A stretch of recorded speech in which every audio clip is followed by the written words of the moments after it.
Okay, so this evening I'm going to talk about your splendid new feature on Jason Whittaker's new book on Blake. And I've got questions for you which kind of follow the order of your article, except in a couple of places. And first of all, I thought the opening paragraph was fantastic. Really, every sentence is very, very rich. I think it's worth reading out. But I have a question about it too. So this is how you start the feature. Nationalism is the price of admission into a polity into which you are bound anyway, from which you can't escape this side of your own apocalypse. It legitimizes debate within the polity by giving it a form which assumes and constitutes a community among the members of a nation and citizens of a nation state. To speak beyond its limits is to remove yourself from that community. Due to a failure of the imagination, this is a vertiginous, unwieldy, and unacceptable prospect for many. So that was really good. It was so good that I Googled it thinking, oh, you should have cited where you got that from. So I underestimated you. I thought, oh, was that Benedict Anderson who said that? That's really good. And it turned out to be Andy Wilson. Yeah, well, when I decided to write this feature, I mean, what I wanted to write about was nationalism. It was really at the end of last year, the beginning of this year. I realised there were these two huge issues kind of hanging over Blake's studies, really. One of them is Blake and nature. I've spoken, I'm sure we'll speak again. And then the other one was nationalism. And I knew Jason's book was forthcoming. Jason's very active in the Blake Society, and he runs his own blog. Zoomorphosis is pretty good. So I knew that was coming. And it's such a massive topic because if you talk about Blake, you're thinking about nationalism because you immediately remember Jerusalem, and you have to have an attitude to what do you think about all those people singing Jerusalem at the last night of the proms and seeing that as part of a celebration of Englishness and of nationalism. So I started thinking about that, and it's such an obvious topic, but the closer you look at it, the more nationalism sort of evaporates. You can't put your finger on exactly what unites all these people who are all English nationalists of one kind. What do they think unites them? So I kind of thought I ought to, having thought about it for the best part of a year, and really I find it very troubling to think about because it's such a huge force in our society, nationalism. It's really the default ideology or key part of the default ideology that you have before anything else happens. It just comes burned in, as it were. So having thought about it, I arrived at those conclusions, and I thought the best way to start the essay would just be to lay my cards on the table and say what I think nationalism is, so that I don't have to sort of, reel people in slowly over the course of it. Yeah. People will know what corner I'm speaking from when I discuss, concrete topics. But I did wonder how true it is that that it's really hard to avoid belonging to a nation. Because I do know people who wouldn't define themselves in terms of the nation. What I mean is that when you do that, I mean, you can do it. Of course you can. But you're in an unenviable situation. You can be kind of demonstrably, anti-nationalist. In a funny way, like a lot of people against English nationalism are nationalists of a different stripe. Irish nationalists, Scots nationalists, they have a beef with English nationalism. So nationalism is always in relation to other nationalisms. And given that messy background, of course, it is always possible to stamp your feet a bit and say that I am outside the national debate. I don't accept this. But then, of course, what are your politics? Do you because, the interaction between the nation and the nation state, which can either be a single nation state or the kind of complex arrangements we have in the UK, getting simpler by the day, I should think. All of those things are true, and it creates a very complicated sort of minefield to work within. And I wrote my piece at a level of abstraction because I knew that at the end of it, people would want to talk more about concrete things like progressive nationalism. I have no beef with that side of nationalism, as it were. But where does that leave nationalism? Is it just a get-out card, in the UK for Irish, Scottish, and Welsh nationalists because they're aimed against the dominant nationalism and the bigger story? And I also didn't talk much concretely about the sort of negative way you can use nationalism, which is wholly positive and and that is against the ruling class, who claim to be nationalists, who claim to act in the interests of a nation. And it's great to pull their, sort of in an ad hominem way to turn their argument against themselves and say, well, where is your nationalism? But behind all of that, lay my rejection of the idea of nationalism as such. And I know it can sound a bit weak, I suppose, because all the concrete arguments are, that everybody wants you to take part. You have to be a nationalist, and in a way, that's part of my point, is that you have to join in the game of nationalism to have a real voice, even as a protester, in a way, because it so dominates the. I'm just going to pause a second. Oh, sorry, I couldn't resist bringing this to your attention because I know you're a huge fan and you'll be familiar with the passage.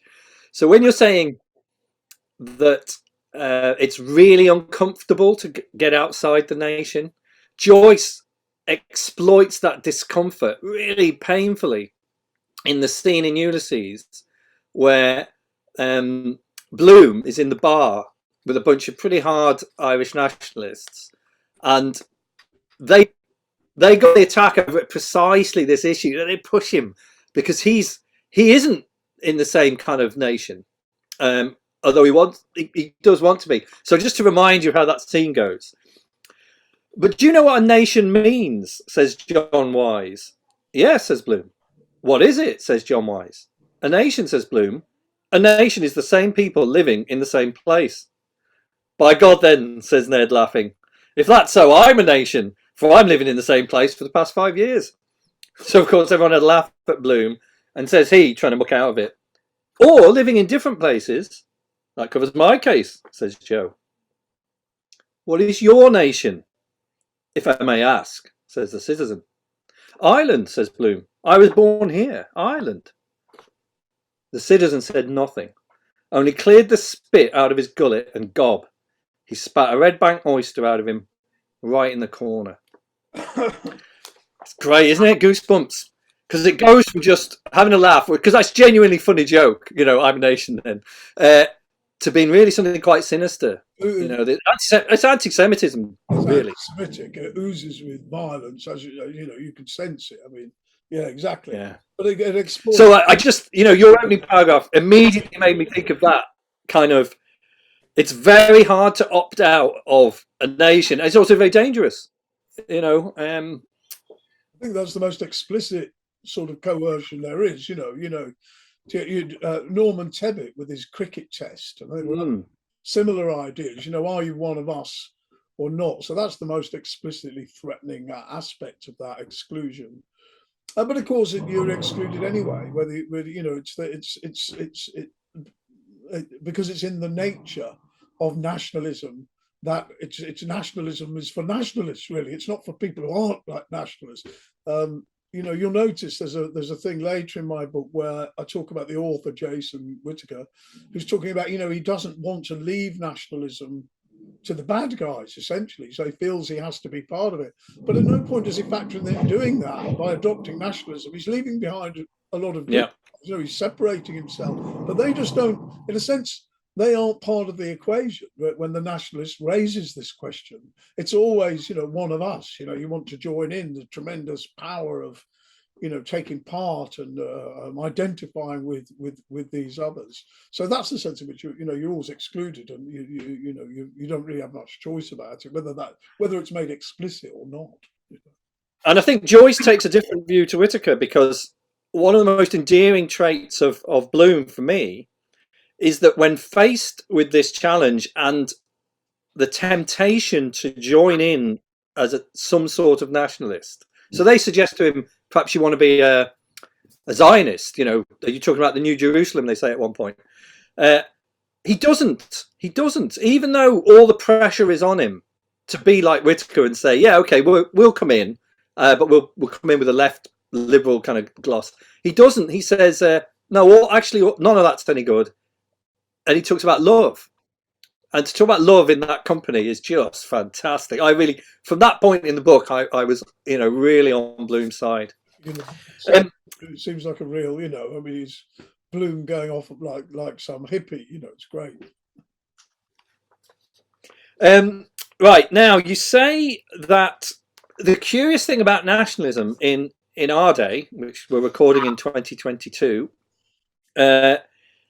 is that global forces are vastly stronger than the nation state these days, and we saw it just in the UK just last week.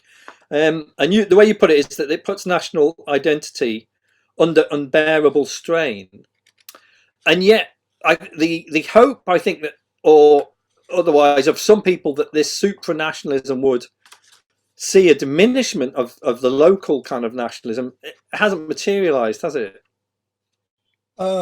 No, it hasn't, and for fairly good reasons, which are that nationalism is always a relation to other nationalism. It's defined by, you're speaking from Ireland, and you could argue that Irish nationalism is partly defined in its opposition to the Brits and so on. It gives it part of its nature, and because of that, as those global forces come for us, it's really easy to say, well, we need to defend Britain. It's like the good old days. It's the easiest.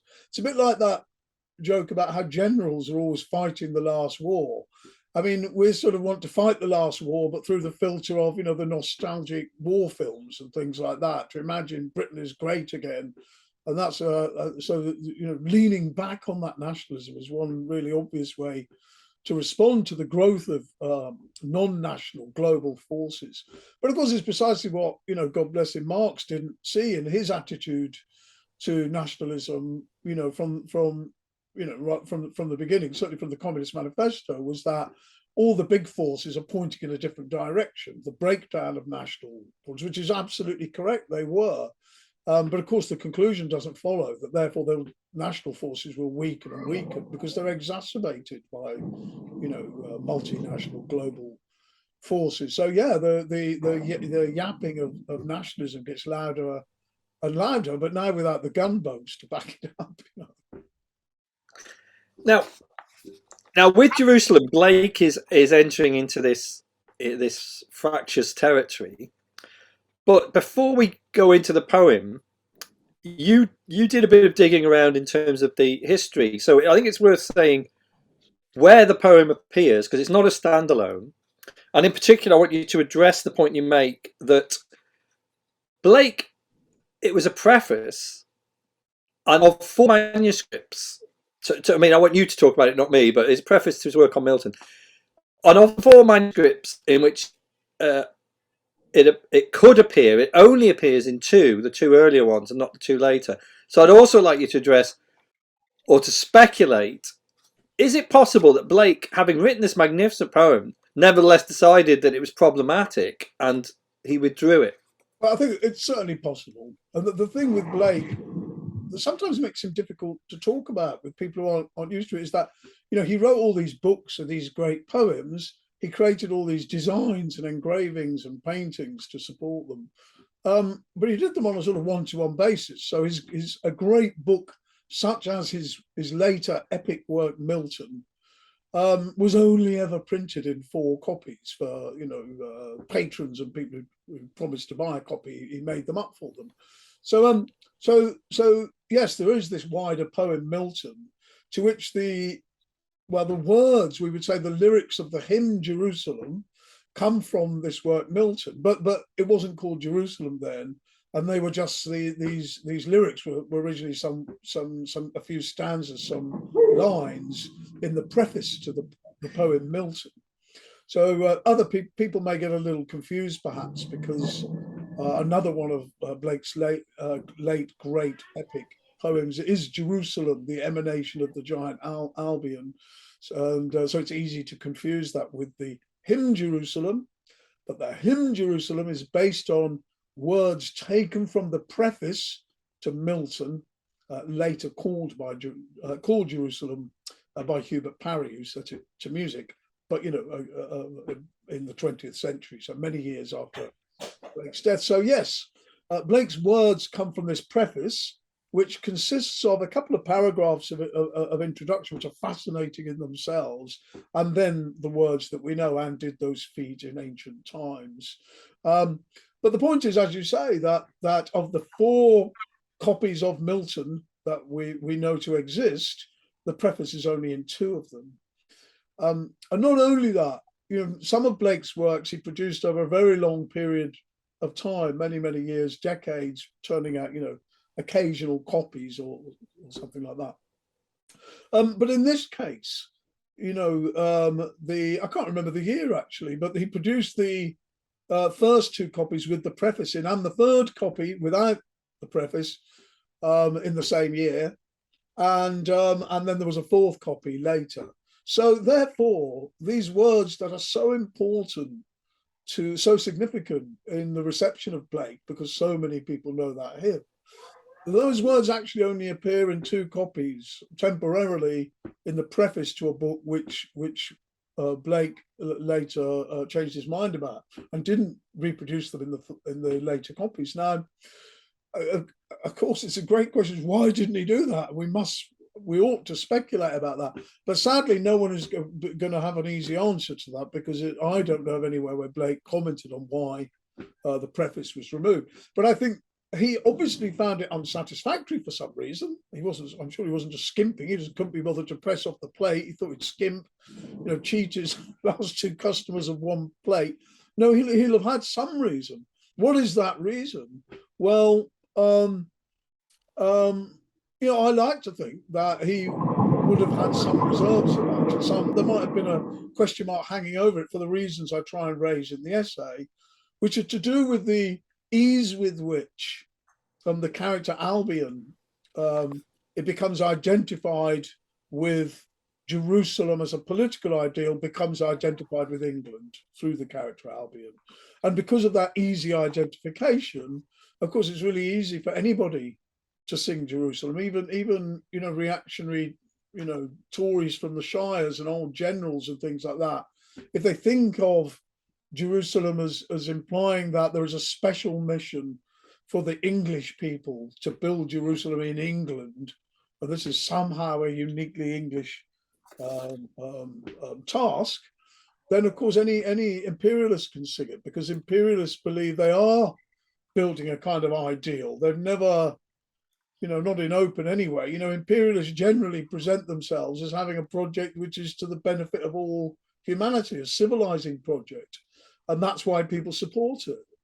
That's why, for good or ill, they whether this is just face saving in some sense, whether they're just, how serious they are, how much they believe it, I'm not always entirely sure. But it's definitely what they say. When the empire goes to war, it's in defense of civilization. When the parties of the Second International voted to support their own governments in war, it was because they felt that it had a civilizing mission, against the enemies of the time, but specifically at that time against Prussian militarism, which was argued to be an anti-human force alien to Western culture, and therefore justified the Allied side of the war against Germany.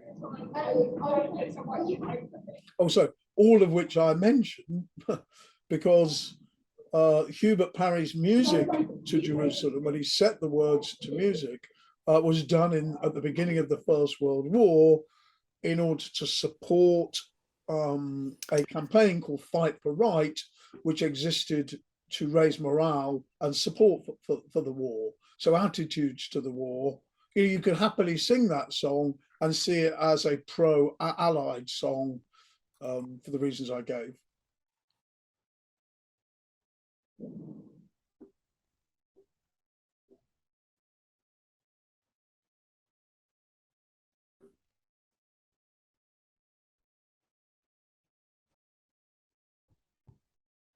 New insights. Let's start with the opening, because Whittaker disagrees with my sort of instinctive take on it. And did those feet in ancient time walk on upon England's mountain green, and was the holy Lamb of God on England's pleasant pastures seen. So my intuition has always been, this is Christ, Lamb of God, and so on. Whittaker makes an attempt to persuade us that it couldn't be really. It's more likely to be Joseph of yeah. So Arimathea. So you, but you take the Christ position.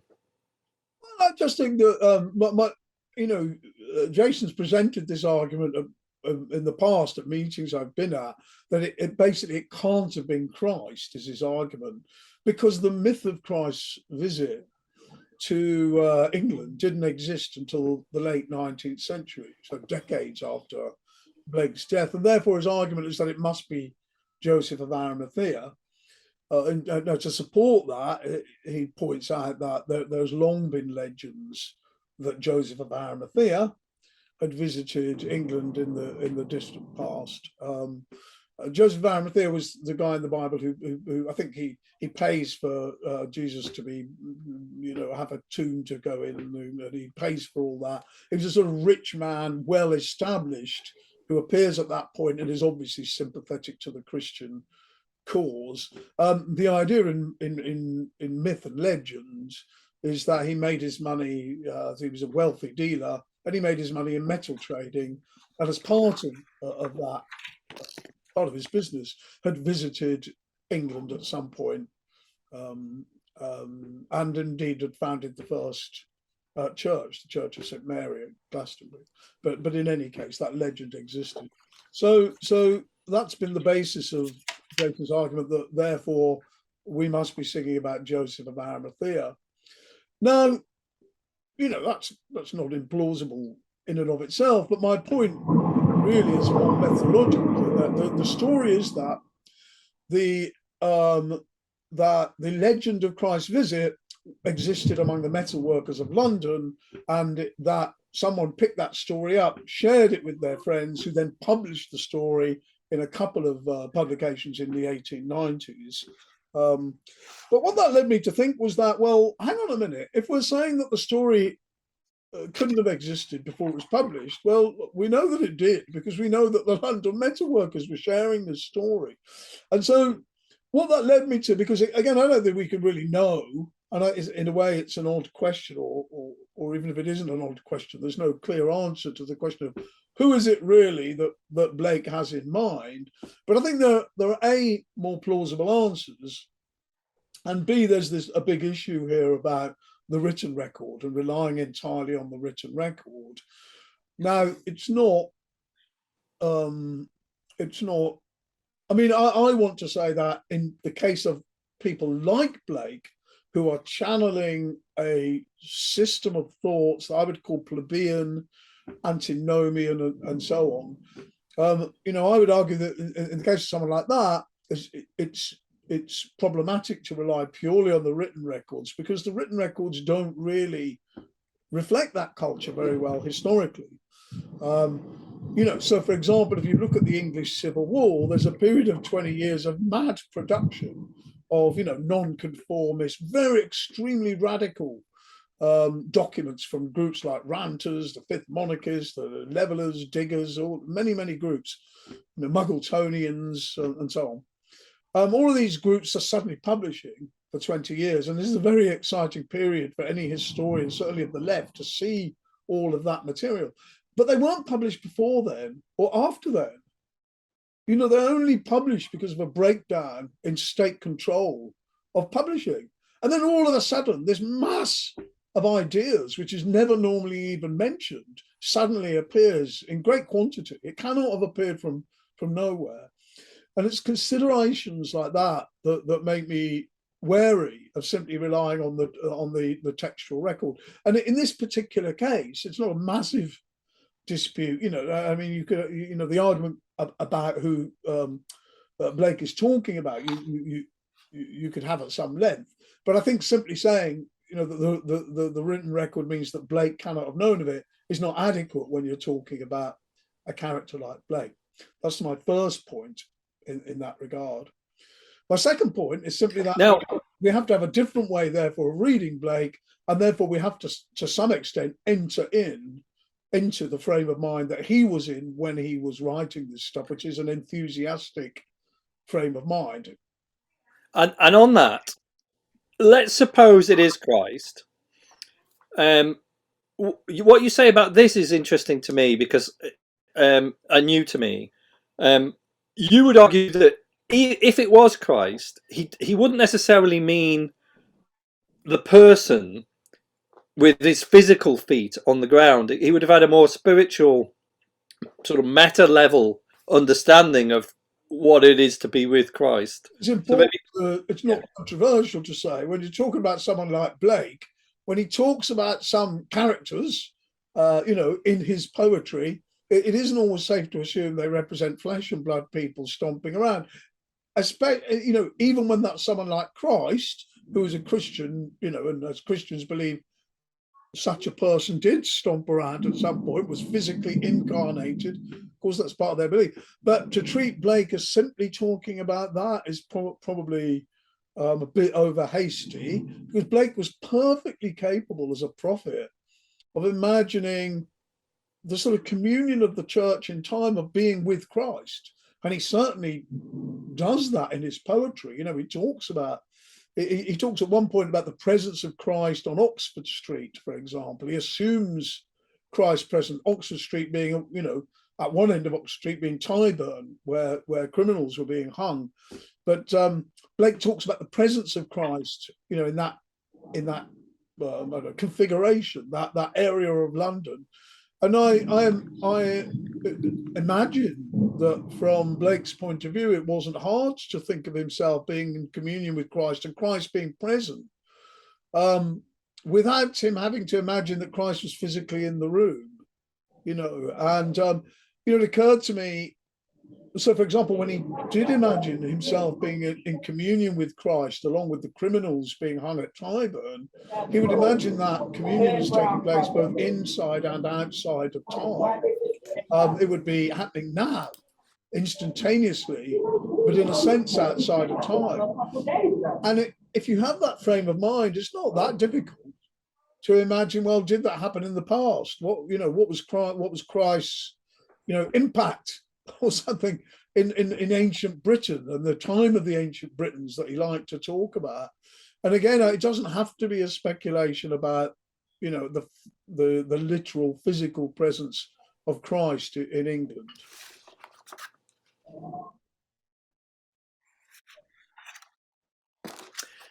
And what's your take on dark satanic mills? Because I think I, like a lot of people, would have assumed this was the early signs of the Industrial Revolution, and he literally meant unpleasant, cotton manufactories.